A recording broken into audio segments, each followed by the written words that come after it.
Bienvenue pour ce 33e webinaire organisé par le Réseau des villages. On va aujourd'hui traiter le sujet de la levée de fonds, comment l'aborder après cette période de confinement, avec notre expert sur le sujet, Ben Marel, qui est founding partner chez Brega, le fonds d'investissement. Donc Ben, si tout est OK pour toi, je te laisse la parole et je vous souhaite à tous un très bon webinaire. C'est parti. Merci Audrey pour l'introduction. Merci au village Baïséa de m'accueillir pour ce webinaire cet après-midi. Webinaire qui, évidemment, doit brûler les lèvres et les oreilles de pas mal d'entrepreneurs parce que la sujet de fond, c'est souvent un sujet qui réunit les foules. Alors là, j'imagine que lever de fonds en pleine crise, c'est encore plus pertinent. Donc, je vais essayer d'être le plus précis possible en vous partageant mon expérience et ce que je vois un peu au quotidien à travers nos différents bureaux à Paris, à Londres et pour les boîtes de notre portefeuille qui se trouvent dans d'autres géographies. Et puis, évidemment, vous laissez le temps à la fin pour des questions, puisque l'idée, c'est de le faire ça de façon la plus interactive possible. Alors, en quelques mots, moi, Ben, je suis un des fondateurs de Brega. Brega, fonds d'entrepreneurs, fonds d'investissement early stage dans la tech, qui aujourd'hui a la capacité à intervenir à plusieurs stades de développement des boîtes technologiques. On démarre aussitôt que le pré-seed, donc vraiment avant lancement produit, jusqu'à ce qu'on appelle dans le jargon Series A, donc à savoir des boîtes qui en général tournent autour du million d'euros de chiffre d'affaires. Donc on est en capacité de signer des tickets d'investissement de quelques centaines de milliers d'euros à plusieurs millions. Et on fait ça, comme je le disais, aujourd'hui entre deux bureaux européens que sont Londres et Paris, et dans toutes les géographies européennes, et parfois aux États-Unis, principalement dans des investisseurs, dans des entrepreneurs européens. Peut-être juste en guise d'introduction pour finir cette présentation, moi pour ma part, donc, chez Brega, comme tous les gens responsables des investissements entrepreneurs de mon état aussi, et moi Brega, c'est finalement ma troisième entreprise. Avant ça, j'ai monté deux startups. Une dans le monde des DNVB, Digital Native Brands, même si à l'époque ça ne s'appelait pas comme ça, et qui est une marque de vêtements dans le monde du rugby qui s'appelle Rugby Division pour les amateurs, distribuée en France, en Italie et au Japon, principalement en ligne et dans quelques magasins de choix.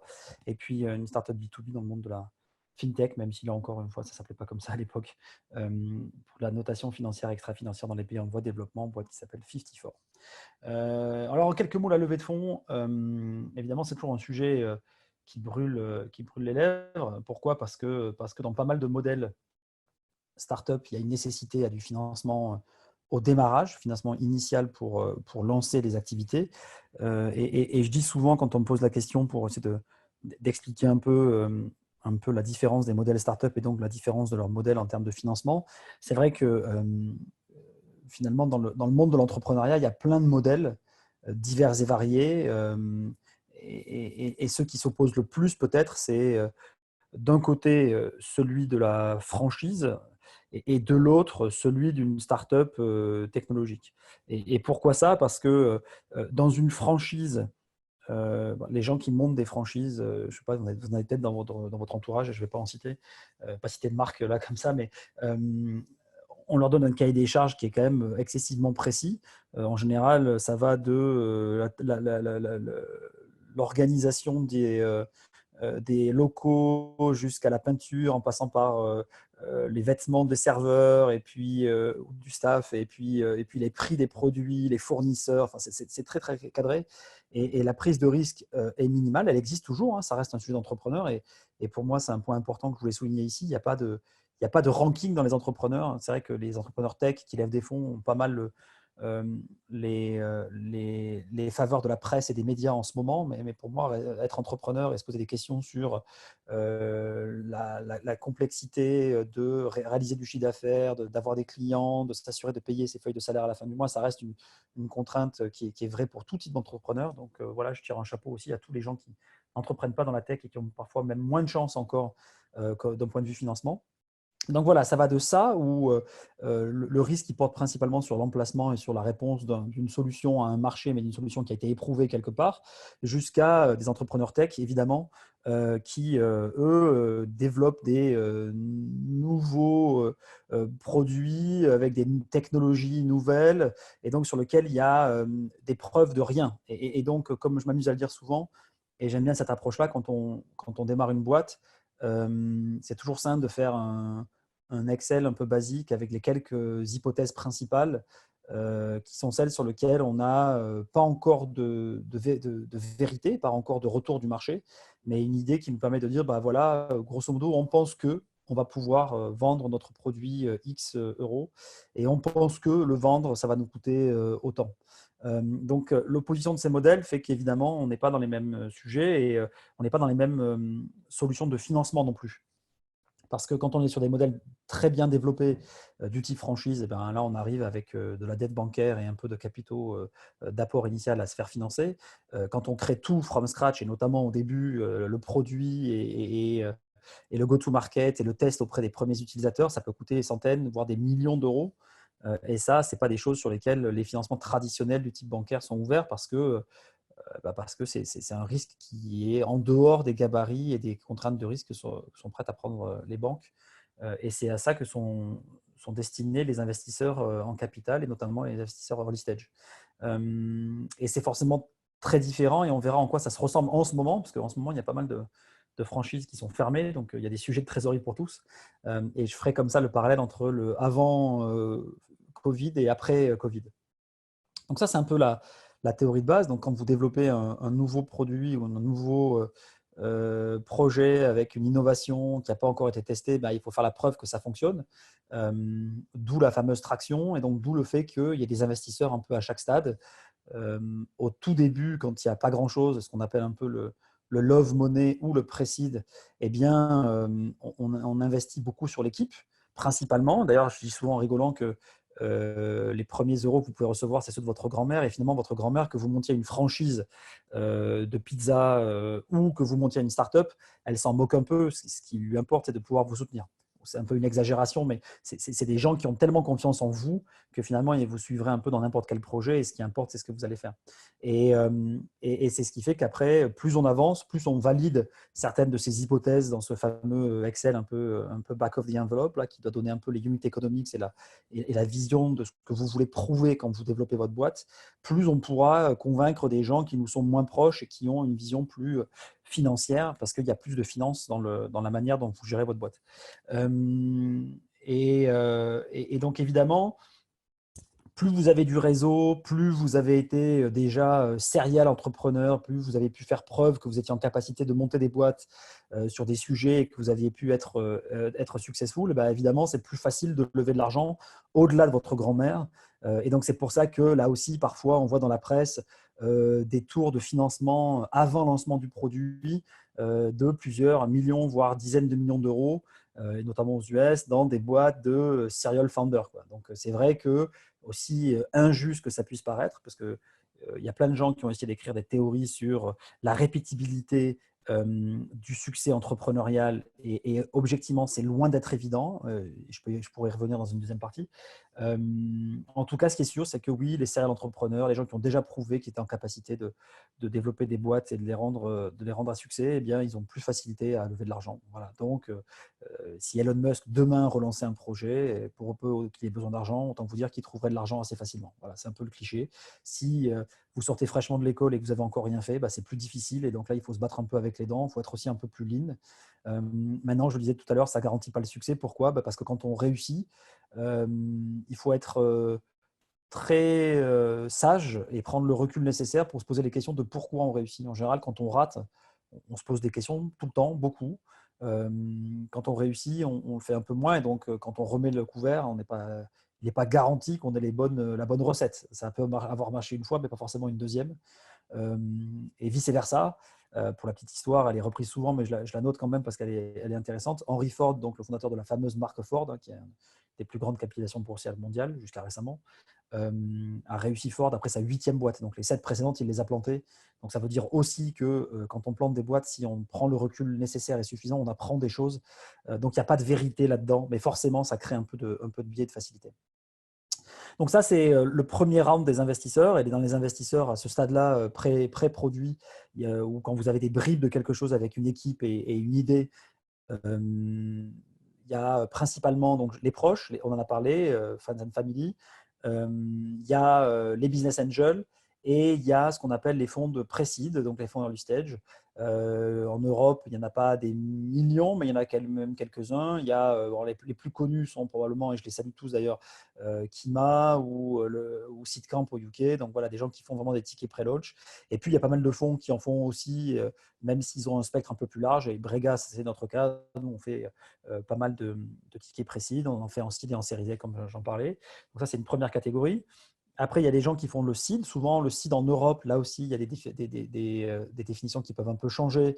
Mais c'est des boîtes qui, en général, ont, ça y est, construit une forme d'équipe, donc en tout cas un noyau dur, et ont lancé un premier produit ou une première version du produit, un premier MVP, avec les premiers retours clients, donc des bribes de chiffre d'affaires ou d'usage, enfin quelque chose qui montre qu'il y a une forme de traction. Et ça, c'est important parce que si vous n'avez pas la chance d'être dans la case des serial entrepreneurs ou des gens qui ont déjà un pédigré suffisant pour lever de l'argent uniquement sur votre CV et sur l'équipe que vous avez réussi à constituer sur votre concept, eh bien, le fait de prouver que vous savez exécuter, eh bien, c'est une chose importante et c'est une chose qui facilite la levée de fonds. Pourquoi? Parce que ça donne une forme de réassurance dans votre capacité à faire et dans le fait que probablement une des hypothèses principales dans votre Excel du début, là, c'était que les clients achètent. Et ben, s'il y a des clients qui commencent déjà un peu à acheter ou s'il y a des utilisateurs qui commencent un peu à utiliser, eh bien, ça fait preuve d'une forme de traction et donc le fameux, ce qu'on appelle le market fit, là, donc le fait qu'il y ait des gens qui utilisent vraiment votre solution, en tout cas qui ont un intérêt pour ce que vous faites. Et après, ça c'est une première phase. Et après, il y a la phase suivante, et là-dessus, c'est tiré des États-Unis, et les Américains le font assez bien. Il y a ce qu'on appelle les rounds successifs, que sont les séries A, série B, série C. Alors, chacun vient un peu avec ses métriques, mais si je prenais celle du SaaS, qui est un peu la plus simple à lire, donc tout ce qui est software logiciel en mode SaaS, et qui permet d'être déroulé, en fait, souvent, la série A, ce qu'on appelle une série A, elle se réalise à peu près autour de 100 000 euros de chiffre d'affaires mensuel. Et donc, dans le SaaS, soyons très clairs,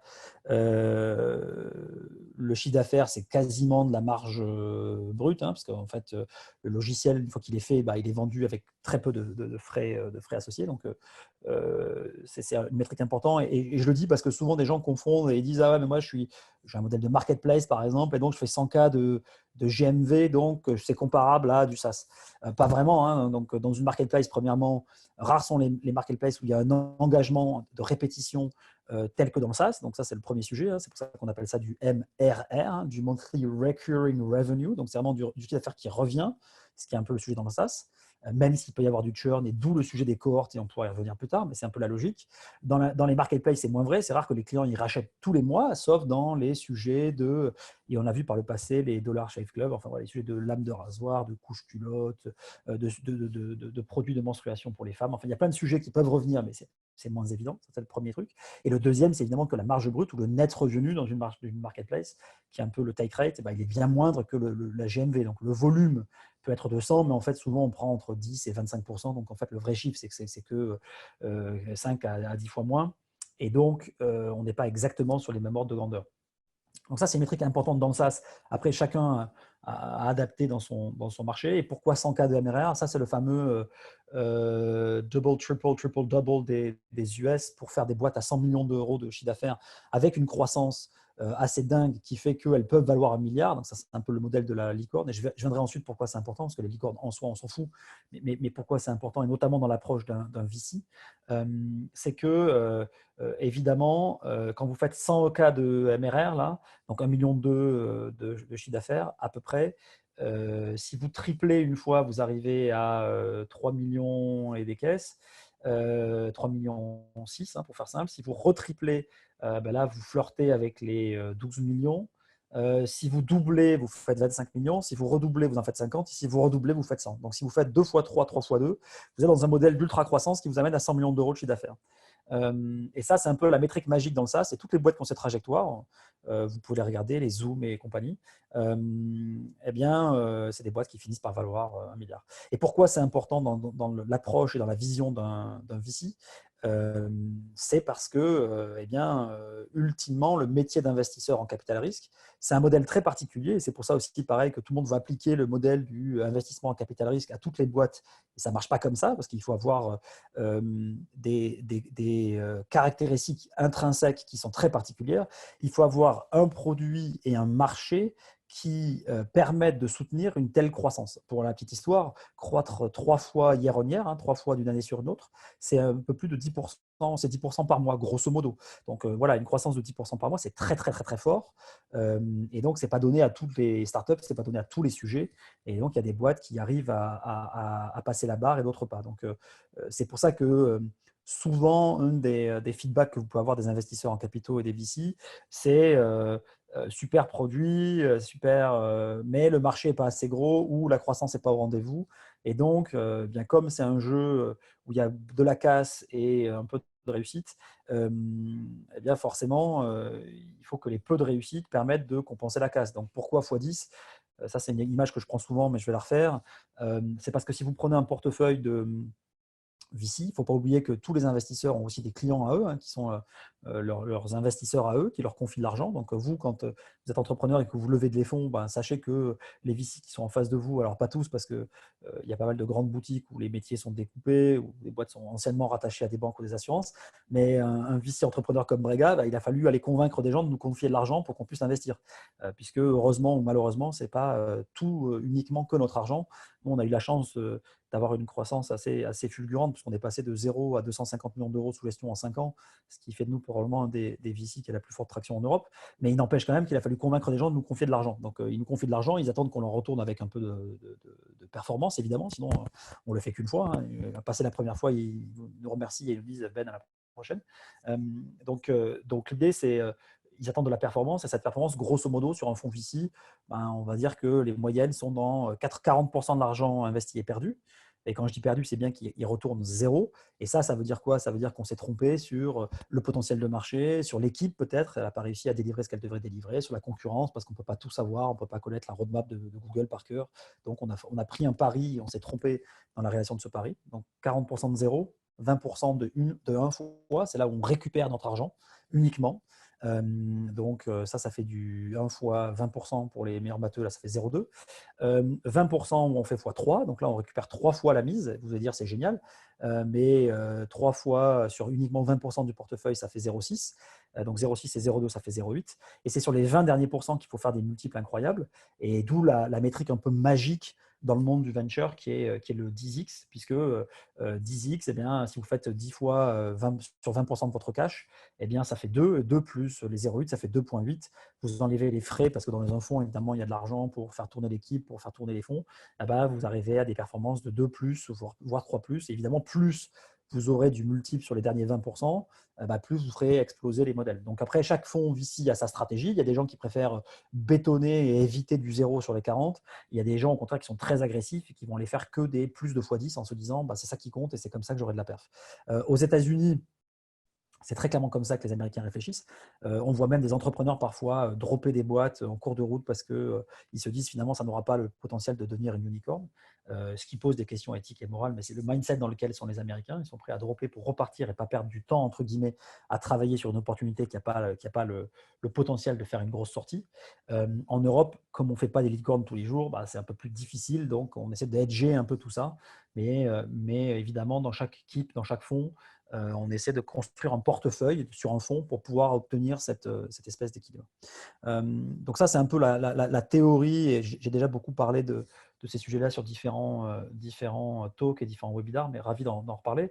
Alors après, la grande question, c'est la différence avant-après la crise. Donc, j'essaie de découper un peu. Premièrement, il y a la disponibilité des liquidités.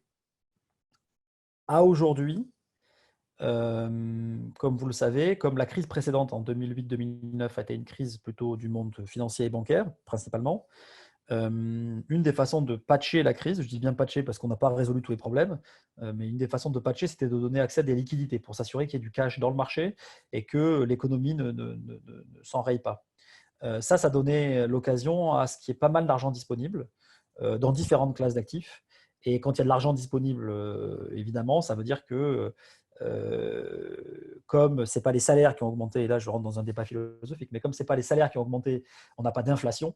En revanche, on a une augmentation des prix des actifs, puisque le cash qui a été disponible, il n'a pas été redistribué à l'ensemble des travailleurs, il a été distribué aux gens qui peuvent investir. Donc ça, c'est un débat de fond qui fait qu'il y a une distorsion du prix des actifs. Et vous pouvez le voir sur le prix de l'immobilier, par exemple. L'immobilier n'a jamais été aussi cher. C'est aussi pour ça qu'il y a de l'argent dans le venture capital et que les valos ont été très élevés. Alors bien sûr, dans un marché de la tech qui se réalisait, donc il y a une combinaison de facteurs. Hein. Je ne dis pas que les valos augmentantes ne sont faites que de l'existence de liquidité. Il y a aussi le fait que dans les années 2000, le rêve que tout le monde pouvait avoir Internet et faire ses courses sur Internet, il était très futuriste. Hein. Je rappelle qu'à l'époque, pour les plus vieux d'entre nous, il y avait encore des modems 56K, donc ça n'allait pas très vite et c'était difficile de faire des courses. Ça ressemble un peu parfois aux conférences qu'on peut faire en ce moment où le réseau coupe un peu. Mais aujourd'hui, il y a le mobile, il y a une vraie digitalisation et ça, je reviendrai sur les opportunités que donne la crise, puisque évidemment, la crise a accéléré la digitalisation. Évidemment, je pense que nombre d'entre vous ont expérimenté les parents ou les grands-parents qui étaient foutus de faire un call vidéo il y a un mois et demi et qui aujourd'hui sont les rois de WhatsApp, Zoom, Google Meet et Facebook parce que il a fallu qu'ils voient leurs enfants et leurs petits-enfants, donc ils sont à fond sur le sujet. Donc ce cash, il était disponible et on voit bien que, à moins que les Allemands réussissent dans leur manœuvre quant à rendre le quantitative easing de la BCE illégal, il y a du cash disponible. Voilà. Alors après, il y a toujours une différence entre les commitments qu'ont reçus les VC et l'argent qu'ils ont vraiment, puisque pour des raisons techniques, quand vous levez un fonds de 100 millions, pour faire simple, vous n'avez pas les 100 millions demain sur le compte en banque. Vos investisseurs, ils vous disent, OK, je me commit, je m'engage pour 100 millions, mais je vais les libérer au fur et à mesure, comme ça j'ai de la liquidité pour faire ce que je veux. Bon, et on a vu pendant les crises précédentes, et j'ai entendu certains confrères malheureusement souffrir de ça, qu'au moment où on appelle l'argent, eh bien, si on est en plein milieu d'une crise, les investisseurs peuvent refuser de vous le libérer. Alors ils s'exposent à des contraintes, mais encore une fois, ils sont libres de le faire. Donc en théorie, il y a de l'argent. Donc il y avait de l'argent avant, et en théorie, il a été committé. Donc en théorie, il y a pas mal de fonds qui ont encore de l'argent. Donc ça veut dire que dans les 6 à 24 mois, il y aura encore de l'argent disponible, modulo la défection de certains LP. Et puis là où on pourrait voir la source tarir un peu sur la fin de la période, c'est la crise dure, c'est la complexité à lever de nouveaux fonds, puisque les fonds, il faut en lever un peu tous les ans. Là, évidemment, les millésimes 2020, les fonds qui n'ont pas été levés avant fin mars 2020 vont être un peu plus difficiles à boucler. Donc, on voit bien qu'on va avoir un assèchement temporaire sur une fenêtre qui va être qu'il y aura moins d'argent disponible pour les VC depuis la partie investisseur durant les 9 mois de l'année 2020 probablement. Est-ce qu'il y aura un rattrapage en 2021? Donc, est-ce qu'il y aura plus de levée de fonds pour rattraper? Là, il y a un débat et j'espère que ce sera le cas, on verra plus tard. Donc, le cash sera disponible, partant de ce principe-là. En tout cas à court moyen terme. Donc la question c'est si le cash est disponible, admettons que ça se soit validé, qu'est-ce qui change sur ce que les investisseurs vont attendre de moi? Alors déjà, il y a une question de disponibilité. Moi je le vois au quotidien, la vérité c'est que le premier mois post-déclaration du lockdown, le réflexe naturel et puis surtout la bande passante utilisée par les investisseurs, ça a été principalement de se concentrer sur les sociétés du portefeuille. En fait, c'est un peu comme un client. Quand vous avez des clients, il vaut mieux s'assurer que ceux que vous avez, vous les gardiez et ils soient contents, plutôt que d'être dans une logique de fonds percés, de saut à fonds percés, pardon, où vous faites rentrer des nouveaux clients tout le temps, mais en fait, ceux que vous aviez, ils s'en vont parce qu'ils ne sont pas contents. Bon, là, c'est un peu pareil. C'est-à-dire, attends, avant de commencer à réfléchir à investir du nouvel argent, je vais déjà regarder tout l'argent que j'ai investi. Est-ce que les boîtes dans lesquelles j'ai mis cet argent-là se portent bien? Est-ce qu'elles ont des problèmes? Pas de problème. Donc, il y a eu une énorme débauche d'énergie de la majeure partie de tous les fonds pour s'asseoir avec les boîtes de leur portefeuille, regarder quelles étaient les conséquences directes, court terme et moyen terme de l'ensemble de la crise et s'assurer que leurs plans de trésorerie étaient revus pour tenir le plus longtemps possible, et notamment pour la majeure partie d'entre elles de 10 à 24 mois. Pourquoi? Ça reste vrai avant, mais qui plus est maintenant. Quand on lève des fonds, on s'achète du temps, on s'achète du runway, on s'achète du temps pour démontrer des choses, démontrer un modèle, démontrer une capacité à recruter, démontrer une croissance, démontrer un market fit. Et donc, souvent, on mesure ça en burn et on se dit, voilà, on se donne 18, 24, peut-être plus mois pour démontrer ce que l'on veut faire. Et donc, les boîtes qui en avaient le luxe, celles qui avaient de l'argent, ont toutes étiré leur runway pour se dire, bah voilà, si je peux atteindre jusqu'à fin 2021, ça me laisse le temps de voir ce qui se passe, prendre un peu des coups durant l'année 2020 et me remettre dans une logique un peu plus organisée, un peu plus structurée parce que je comprends mieux les tenants et aboutissants de la crise. Et du coup, je pourrais lever plus tard et donc avec un peu plus de traction. Ce qui va poser la question un peu du goulot d'étranglement en septembre et en janvier de toutes les boîtes qui n'ont pas levé maintenant et qui vont lever à ce moment-là. Et ça, j'y reviendrai dans quelques instants. Donc ça, c'était un peu l'agenda de tous les VC. Certains d'entre eux sont restés open for business. Nous, chez Breger, on voit toujours pas mal de boîtes et on s'apprête à boucler des investissements de boîtes qu'on aura fait uniquement traiter durant le temps du Covid. Donc ça, c'est plutôt rare. Mais c'est vrai que c'est compliqué parce que les moyens sont ce qu'ils sont et que quand on investit souvent dans des people et investir sans voir des people, c'est compliqué. Comme recruter sans voir des people, c'est compliqué. Je ne dis pas que c'est infaisable, mais c'est compliqué. Donc là aussi, il faut être objectif sur la situation. Je sais que pas mal de fonds communiquent à tort et à travers sur LinkedIn, sur les réseaux sociaux en disant on a fait des investissements malgré le Covid. Je pense que c'est très bien pour dynamiser l'écosystème, mais ce n'est pas vrai pour tous les fonds. Attention, c'est sûr que c'est un peu plus compliqué pour toutes les raisons que j'ai évoquées. Et donc, nombre d'entrepreneurs aguerris serrent les fesses, passez-moi l'expression, et attendent plutôt la rentrée en se disant oui, ça sera plus facile en septembre. Donc, c'est vrai que lever des fonds maintenant, c'est difficile. Et donc, toutes les startups qui le devaient, parce qu'avoir le luxe ou pas, c'est forcément difficile. Parce que les investisseurs sont moins disponibles. Donc, sur un pool de, en France, une quinzaine ou une vingtaine d'investisseurs en tech, eh bien, si vous n'y en avez plus que 5, 6, 7 qui investissent vraiment, vous réduisez le pool, donc c'est forcément délicat. Donc, premier conseil, évidemment, si vous pouvez étendre votre runway et lever un peu plus tard, c'est mieux. Encore une fois, c'est des réponses génériques et je pourrais rentrer dans le détail. Après, il y a si vous ne pouvez pas, parce que ça, c'est évidemment le cas qui peut se présenter. Bien évidemment, qu'est-ce qui va changer? Le regard des investisseurs va être, la résistance éventuelle à ce genre de crise, clairement,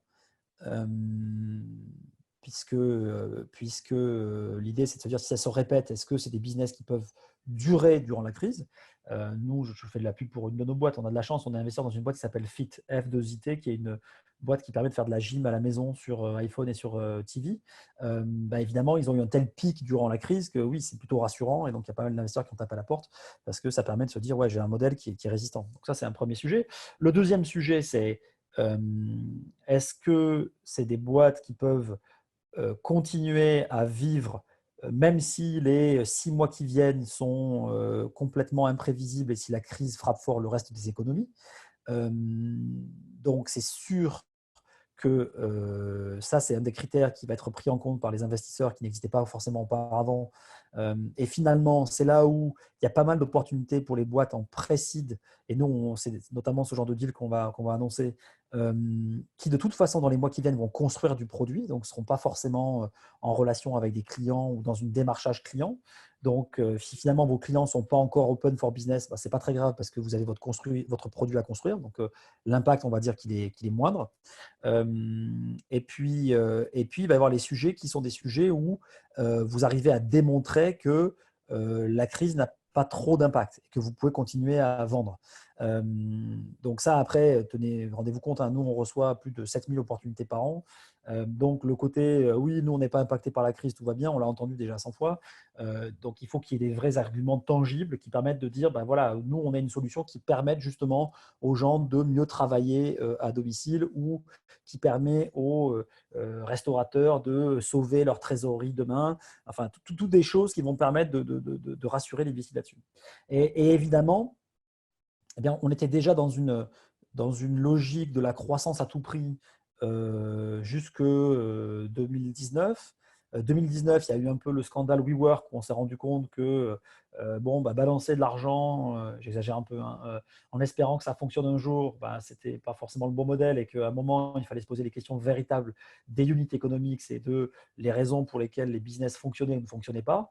Donc, un plus grand regard sur la profitabilité, même si ce n'est pas forcément une profitabilité à court terme, ça peut être une profitabilité à long terme et par unit, donc ces fameux unit économiques. Est-ce que quand je rentre un client, son CAC et sa LTV font que tout ça c'est rentable dans la durée? Après, je peux creuser la courbe d'un point de vue cash parce que j'investis dans le marketing et dans les sales pour faire entrer plus de clients, mais à terme, j'ai un modèle qui est vertueux. Et ça, ce sera encore plus scruté par les investisseurs qui vont se demander si, en mettant de l'argent aujourd'hui, ils vont payer des salaires, entre guillemets, à rien faire pendant 6 ou 9 mois parce qu'il n'y aura pas de marché, ou est-ce qu'au contraire, il y a une capacité à embarquer des clients et à continuer à croître parce que solution plus ou moins adaptée à la situation. Donc voilà un peu en quelques phrases les choses qui vont changer grandement. Euh, Probablement un peu de retard ou un peu plus de délai dans les prises de décision. Donc, si vous avez le luxe de pouvoir décaler, voilà, décaler. Maintenant, il y aura de la concurrence en septembre, donc soyez sûr aussi de vos forces et de vos qualités. Donc, peut-être commencer à prendre relation avec quelques fonds pour tisser des relations et les conclure à ce moment-là. Deuxièmement, essayer de trouver des angles qui montrent qu'il y a un côté un peu anti-crise. Et je pense à toutes les startups qui ont été créées durant la crise précédente. Airbnb en est probablement l'un des meilleurs exemples. Bien oui, quand les gens ont moins d'argent pour voyager et ou veulent gagner de l'argent quand ils laissent leur appartement vide, eh ben oui, Airbnb avait du sens à ce moment-là et a connu le succès qu'on lui connaît. Donc, il y aura forcément des belles opportunités du fait de la crise. Et puis, troisièmement, être très solide sur ses unités économiques, c'est essayer de prouver que oui, l'argent qui va être investi va être utilisé à bon escient et pas juste pour attendre et patienter que ça se passe. Voilà, je crois que j'ai fait à peu près le tour dans le temps qui m'était imparti pour cette première partie. Et je vous laisse la main pour les questions s'il y en a et j'espère que je pourrai y répondre au mieux. Merci beaucoup, Ben. On a déjà des questions qui sont arrivées et je réinvite les participants à continuer de poser leurs questions sur l'onglet Q&R s'ils en ont, profitez-en. Une première question de Gaël. Comment cela se passe lorsque le fonds qui a investi doit libérer des tranches dans les 6 à 9 prochains mois? Quelles sont les attentes d'un investisseur pour être rassuré et libérer les prochaines tranches? Waouh, bonne question. Alors, les investissements tranchés, c'est toujours un peu compliqué. J'avoue que nous, on n'en fait pas. Enfin, en tout cas, c'est rarissime. Ça nous est arrivé quelques fois. En fait, pour la bonne et simple raison que euh, souvent, on a un critère qui peut être un critère biaisant, qui est que on finit par faire des critères qui sont autour du chiffre d'affaires. Or, dans une startup early stage, le chiffre d'affaires n'est peut-être pas la bonne métrique, la fameuse North Star, comme on dit aux US. Ça se trouve, vous pensiez que c'était la bonne façon de vendre votre produit et vous réaliserez dans les 6 mois que ce n'est pas la bonne façon de faire, parce qu'il va falloir pivoter, parce qu'il va falloir changer. Déjà, pour tous ceux qui n'en ont pas, je préfère dire que si vous pouvez éviter le tranching, c'est quand même mieux, parce que souvent, la métrique qui est sous-jacente au tranching n'est pas la bonne métrique. Nous, les quelques rares cas, très rares cas où on l'a fait, c'est quand il y avait un delivery qui était quantifiable, objectif et uniquement dépendant de l'équipe. Typiquement, vous devez sortir un premier proto du produit. Ça, a priori, il n'y a pas d'impact extérieur ou il n'y a pas de biais éventuel au fait que vous sortiez le proto du produit. Vous avez votre équipe, vous avez des moyens, vous avez du budget, vous sortez le proto et ça peut déclencher une nouvelle tranche éventuellement. Donc voilà, pour tous ceux qui n'en ont pas ou qui s'apprêtent ou qui ont des discussions sur des tranchings, faites attention que ça ne vous mette pas dans une situation de biais qui fait que vous poussiez dans une direction qui ne soit pas celle qui soit saine pour la boîte, puisque encore une fois, le financement n'est qu'un moyen, ce n'est pas une fin en soi. Lever des fonds, ce n'est pas une fin. Je vois beaucoup de gens qui se gargarisent et qui s'applaudissent de lever des fonds dans la presse. C'est génial, c'est super, c'est une des marques de succès, mais ce n'est pas la seule. Et loin de là, on voit plein de boîtes qui lèvent beaucoup d'argent et qui se plantent. Il n'y a qu'à regarder nos amis trottinettistes. Là, si vous avez regardé les articles récemment sur Lime, il y a probablement qu'ils vont passer à la trappe. En tout cas, nombre d'entre eux vont passer à la trappe après avoir levé beaucoup d'argent. Donc, ce n'est pas une fin en soi. Si vous en avez, et s'ils ne sont pas renégociables, si c'est des critères qui, du fait de la crise, sont impactés, je pense que là, le plus important, c'est de savoir construire, et j'espère que vous l'avez fait dès le départ, mais cette relation de confiance avec vos investisseurs. Moi, je dis souvent, finalement, l'investissement dans une startup, c'est comme un mariage à court terme, c'est un mariage en CDD. Donc, on est marié pour le pire et pour le meilleur pendant 5, 6, 7, 8, 10 ans.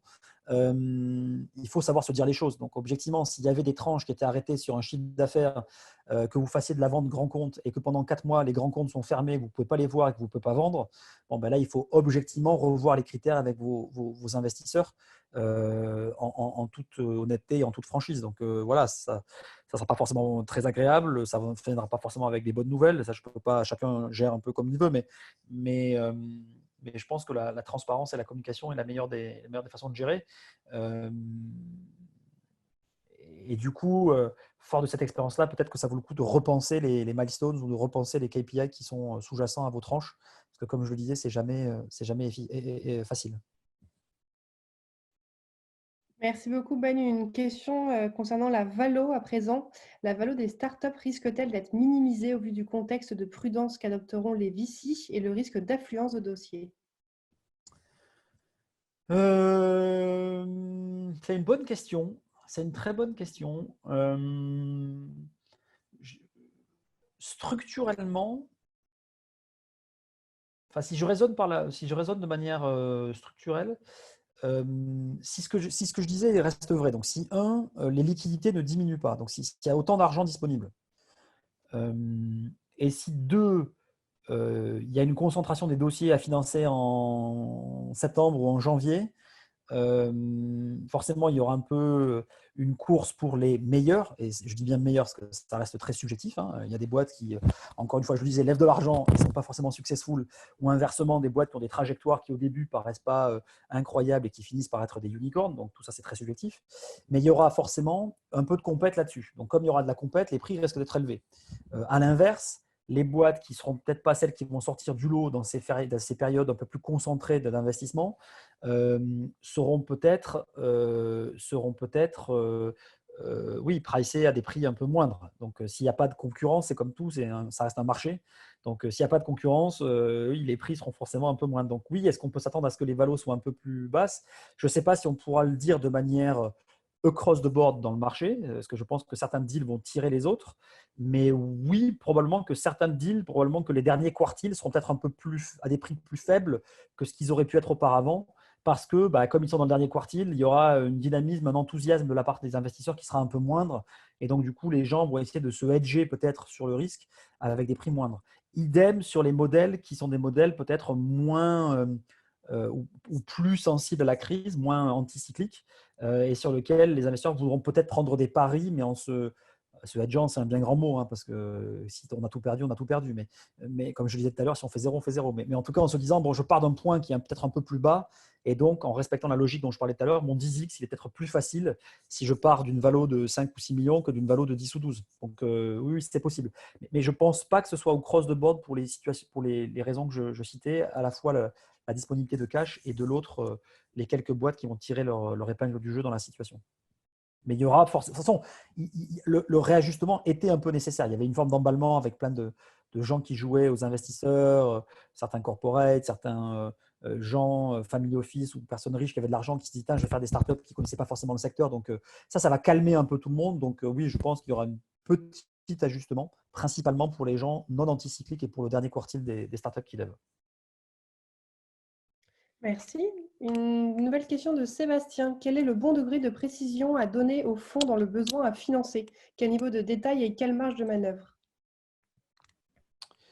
Wow, c'est une bonne question. Alors, la levée de fonds, ça reste un exercice commercial. C'est compliqué comme exercice, hein, parce que c'est un exercice commercial, parce qu'il faut quand même vendre son projet. Et comme je disais tout à l'heure, il y a une offre et une demande, donc il y a forcément un marché, il y aura des concurrents, donc voilà. À la fois, c'est comme tout acte commercial, on peut mettre la TVA, mais il ne faut pas mettre beaucoup plus parce qu'après, il s'agit de délivrer. Aussi bien avec un client, quand on lui a vendu monts et merveilles, si on ne délivre pas, il n'est pas content. Et donc, en fait, c'est beaucoup d'efforts perdus par un client qui, et d'un, ne sera pas content et risque de partir. Donc, à court terme, une perte, et peut-être à moyen terme parce que mauvaise réputation et mauvais feedback au reste du marché. Donc, moi, je pense qu'il faut, c'est un exercice de charme, bien sûr, un exercice de vente.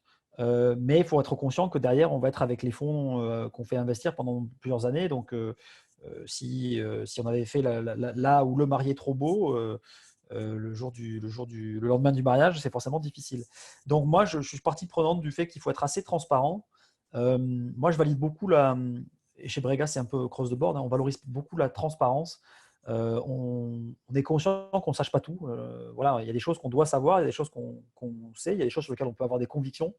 Et puis, il y a des choses qu'on est en droit de ne pas savoir. Et je pense que c'est assez honnête et transparent de le dire quand on ne sait pas. Il ne faut pas que ce soit toutes les questions, hein, parce que s'il y a toutes les questions d'un VC ou d'un investisseur, on ne sait pas, ben, ça commence à être compliqué. Mais sur certaines d'entre elles, si effectivement vous ne savez pas, ça c'est normal. Et puis sur le besoin, il faut prendre un peu de marge en disant, voilà, moi je pense que pour prouver mon market fit, pour développer ma nouvelle feature, pour ouvrir tel marché, il me faut 9 à 12 mois pour avoir les premières métriques pertinentes pour savoir si on a réussi ou pas. Ces premières métriques étant ça peut être, j'en parlais, un niveau de chiffre d'affaires, ça peut être un nombre de clients, un niveau d'utilisateurs, un taux de churn, enfin plein de choses qu'on veut vérifier et dire, voilà, pour ça, il me faut 12 mois. Je pense que ça, c'est mon plan, c'est ça ma roadmap, c'est ça ma stratégie. Et si je prends un peu de buffer, voilà, si j'en ai 18, je pense que je suis plus à l'aise. Sachant que moi, je conseille toujours de faire plutôt des levées de fonds avec 24 mois de burn, si possible. Pourquoi? Parce que 12 mois de métrique, c'est important. C'est ce que je disais tout à l'heure, hein, c'est le fameux 3X year on year. Donc 12 mois de métrique, c'est génial. Après, il vous faut 6 mois au moins pour boucler une levée dans de bonnes conditions. Donc ça vous laisse un peu de confort. Et si vous avez 6 mois supplémentaires pour un écueil, une crise comme on le voit aujourd'hui, ou un pivot, un changement de paradigme, ça vous laisse un peu de temps pour respirer. Donc si vous pouvez faire des levées à 24 mois, c'est toujours mieux. Donc après, à vous d'ajuster votre plan, votre roadmap, votre besoin financier entre les 24 mois de burn et ce sur quoi vous voulez arriver, mais en gardant ce timing qu'il y a toujours des choses et des objectifs à atteindre. L'objectif ultime étant un jour quand même d'être rentable. Donc voilà, après, il peut arriver plus ou moins loin. Pendant longtemps, on s'est posé la question de pourquoi Facebook valait aussi cher, en se disant, mais c'est une boîte qui perd de l'argent. Voilà, ça, c'est les gens qui n'avaient pas compris que Facebook deviendrait le média numéro un, puisque si on parle en termes de eyeballs aujourd'hui, eh bien, les médias traditionnels, papier et TV, ont perdu versus Facebook et autres. Donc, si tu prends ça en considération, tu peux te dire, je continue à croître tant que le eyeballs time, il est croissant sur Facebook. Après, c'est des modèles de pub traditionnels, ils arriveront à les monétiser. Donc après, rentre le débat de ils ont du eyeball time sur du contenu qu'ils n'ont pas produit, puisqu'on le produit nous, et ils font de l'argent sur notre dos. Ça, c'est un autre débat. Mais c'est un peu ça la logique. Donc ça peut durer très longtemps en fonction du modèle. Mais si, encore une fois, on a une vision sur la unité économique et sur le modèle en lui-même en se disant oui, il peut fonctionner, ça peut aller très loin. Et Facebook, c'est un bon exemple. Pendant longtemps, ça ne faisait pas d'argent, mais les gens qui ont investi étaient convaincus que le modèle média, qui était de faire payer des annonceurs pour du eyeball time, était le bon modèle. Donc, il n'y avait pas trop de questions à ce sujet. Merci Ben. Tu parlais aussi de la nécessité d'être transparent envers ses investisseurs. Avec la crise, est-ce que tu penses que certains LP de fonds VC vont vouloir avoir plus d'infos que vous et donc que les VC pourraient être sous surveillance par certains gros LP? Oui, oui, oui. Attends, c'est comme la chaîne alimentaire, hein. Il y a des petits poissons, il y a des moyens poissons, il y a des gros poissons. Donc, comme je le disais, nous, tous les VC lèvent de l'argent. Alors, avec plus ou moins de facilité, il y a différents types de VC, hein. Je vais parler de tous les VC européens qui ont comme nous un profil d'entrepreneur. Donc, il n'y en a pas beaucoup. Et cela, pour eux, c'est plus dur parce qu'il faut aller convaincre des gens quand on n'a jamais fait le métier. De l'autre côté de la chaîne, il y a des grosses maisons établies qui ont des relations bancaires historiques et sur lesquelles l'argent tombe plus facilement. Mais enfin, il y a quand même un exercice commercial qu'il faut convaincre des gens de vous confier de l'argent. Et ça, c'est pas facile. Et donc, comme toujours, ça vient avec plus ou moins de strings attached. Donc, quand tout va bien et que c'est l'euphorie, bon, on regarde un peu plus loin, puis quand c'est plus difficile, on regarde un peu plus près. Donc, au même titre que les investisseurs vont peut-être être un peu plus scrutineux, je ne sais pas si on dit en français, en train de regarder en détail les plans de financement, les plans de burn, rechallenger toutes les roadmaps, les plans de recrutement pour voir combien dure le runway. Eh bien oui, les LP vont demander des reporting un peu plus solides, ou peut-être vont regarder d'un autre œil des investissements dans des secteurs qui leur paraissent moins pertinents. Typiquement, nous, certains de nos LP nous ont demandé des reporting Covid avec l'impact business court terme, moyen terme pour les boîtes et l'impact cash court terme, moyen terme, ce qui est complètement logique. Donc oui, il y a forcément une implication qui est un peu différente. Après, de là à interdire des investissements, ça va arriver forcément au cas par cas. Je ne pense pas qu'il y ait un changement drastique, ne serait-ce que pour des raisons réglementaires. Aujourd'hui, d'un point de vue réglementaire, l'AMF et autres régulateurs européens imposent au GP, donc au gérant de fonds, VC, d'être indépendant. Donc il y a une forme d'indépendance, mais elle reste parfois relative. Quand un gros client qui pèse 20% d'un fonds vous dit je n'ai pas envie que vous investissiez dans ce secteur-là, forcément, vous y réfléchissez à 2 fois avant de le faire, quoi. Ou alors, il faut être sûr de votre coût. Si vous rapportez x20, il sera content. Si vous perdez votre argent, vous en entendrez parler pendant longtemps. Tu ne nous as pas encore parlé des secteurs d'activité qui seraient certainement, disons, plus propices aux investissements dans les prochains mois. Selon toi, quels seront les secteurs les plus porteurs à court et moyen terme? Ah, eh ben, écoute, ça, c'est la question à 100 balles et un sneaker. Ça. C'est très difficile à dire parce que je ne pense pas qu'il y ait de secteur à proprement parler. Il y a des dynamiques, en tout cas, il y a des caractéristiques qui seront importantes et à succès ou pas. Typiquement, je prends un exemple pour expliquer mon propos. Je reprends l'exemple de Fit, dont je parlais tout à l'heure. Donc, la capacité à faire de la gym chez soi, au parc, à distance, sur une télé, sur un mobile. C'est le secteur du sport. Bon, très bien. Voilà. Donc, on pourrait dire que le secteur du sport n'est pas impacté. À l'inverse, les gens qui ont des business dans les salles de sport, eux, l'impact est plus important parce que les salles de sport, elles sont fermées. Donc faire des résumés sur des grandes catégories, je pense que ce n'est pas la bonne approche. En revanche, il faut se poser la question de est-ce que mon offre peut être de manière indifférenciée multi-channel? Je pense que ça, c'est important. Donc, consommer en pur digital, évidemment. Multichannel, très probablement. Pourquoi? Parce qu'on se rend compte que une fois le confinement passé, les gens auront quand même aussi envie de sortir, de respirer, de rencontrer des gens. Donc, voilà, faire des choses que pour la maison. Donc, tu vois, je prends Fit, c'est un bon exemple. Peloton, donc, qui est un des acteurs de la gym à domicile, il faut quand même trimballer un vélo d'appartement qui pèse une tonne. Donc ça, est-ce que tu le feras au boulot ou en déplacement le week-end? Probablement pas. Donc tu vois, est-ce que je peux être dans une logique multi-channel, multi-espace, multi-temps? Ça, c'est très important. Donc très digital, mais pas que. Donc, est-ce que je peux avoir une couverture multiple? Le deuxième, c'est quel poids dans le portefeuille, et dans le portefeuille aussi bien client B2C que B2B. Voilà, et ça, c'est des choses que souvent les entrepreneurs oublient, mais une, un client B2C, il a un portefeuille par mois, donc, et je reviendrai après sur l'impact de la crise, il ne peut dépenser que X euros par mois. Voilà, ça c'est son portefeuille, et de là, il fait des découpages. D'où toute la thématique autour du monde de l'agriculture, des produits responsables, des produits de cycle court et autres, parce que dans le panier moyen là, du client B2C, pour laisser de la place aux médias, pour laisser de la place aux forfaits téléphoniques, pour laisser de la place à Netflix, il faut les grignoter ailleurs. Donc, on va grignoter sur la food et donc on mange de la merde, pour faire simple. Bon, je vous la fais courte. Jusqu'à la prise de conscience des gens qui se disent ah, quand même, c'est pas très bien.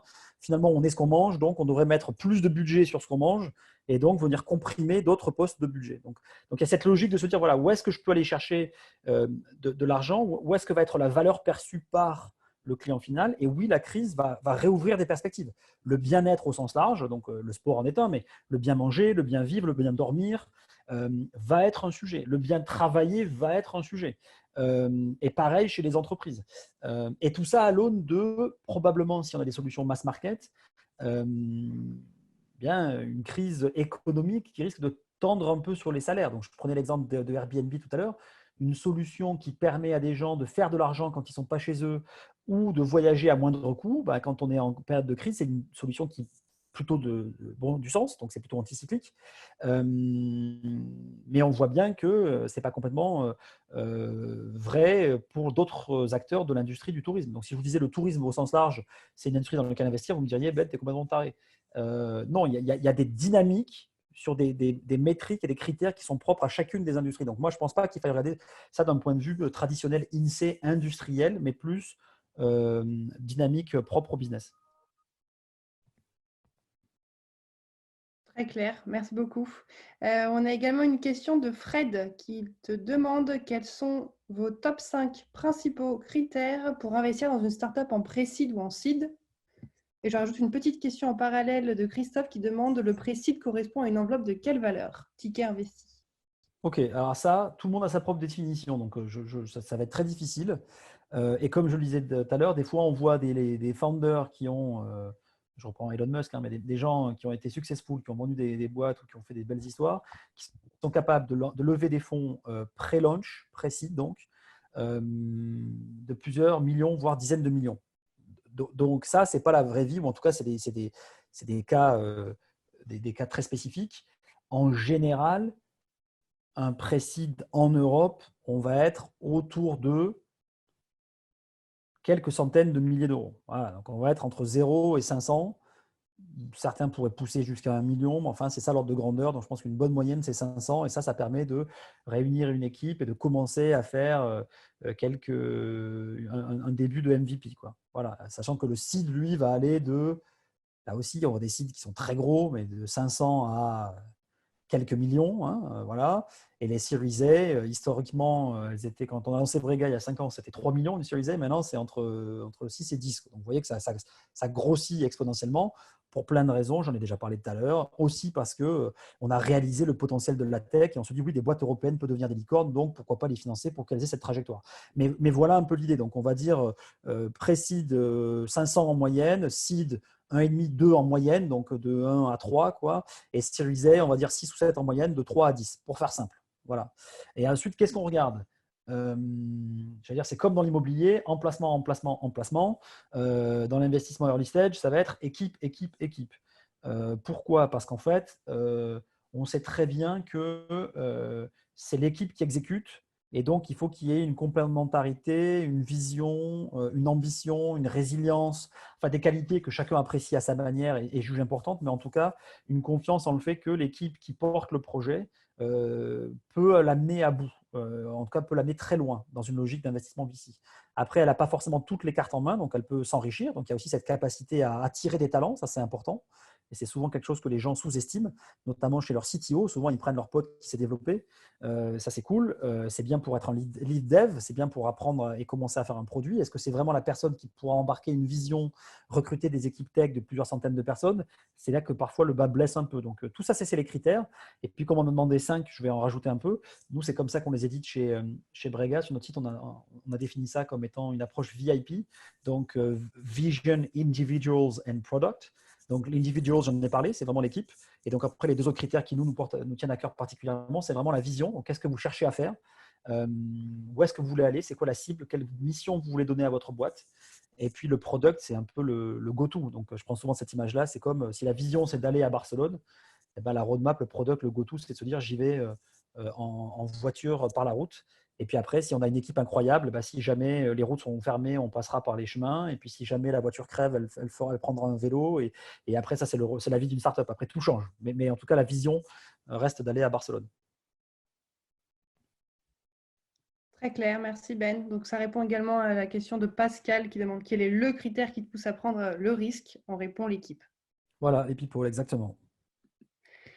Il est 14h55, on va se quitter. Je suis désolée pour les personnes avec qui on n'a pas pu répondre aux questions, notamment Jean-Charles qui a une question un peu plus personnelle sur sa levée de fonds. Donc, je vous proposerai de vous mettre en relation directement avec Ben, si c'est OK pour toi, Ben. Comme ça, tu pourras lui répondre en direct et lui donner tes petits conseils. Avec grand plaisir. En tout cas, un grand, grand merci pour le temps que tu nous as accordé aujourd'hui et pour tous les conseils très concrets que tu as pu nous donner. Les personnes commencent à te remercier dans l'onglet Converser. Donc, encore un grand, grand merci. Et à très bientôt, on l'espère, au village. Eh ben, avec grand plaisir. Merci à tous. Merci de m'avoir invité. Et puis à tous ceux qui ont encore quelques petites questions, n'hésitez pas. Je pense qu'Audrey et l'équipe du village passera mes coordonnées. Et puis sinon, vous connaissez l'adresse ou au moins le nom. Venez chez Brega, on vous accueillera avec plaisir. Merci à tous et bon courage. Merci beaucoup. Comme évoqué, on vous envoie le replay par mail dans l'après-midi. Et sachez qu'on peut se retrouver dès demain à 14h pour un nouveau webinaire sur le leadership de demain et l'économie circulaire et inclusive. Donc, rejoignez-nous dès demain à 14h. On vous envoie également le lien pour vous inscrire par mail dans l'après-midi. Merci beaucoup. À bientôt. Salut. Au revoir.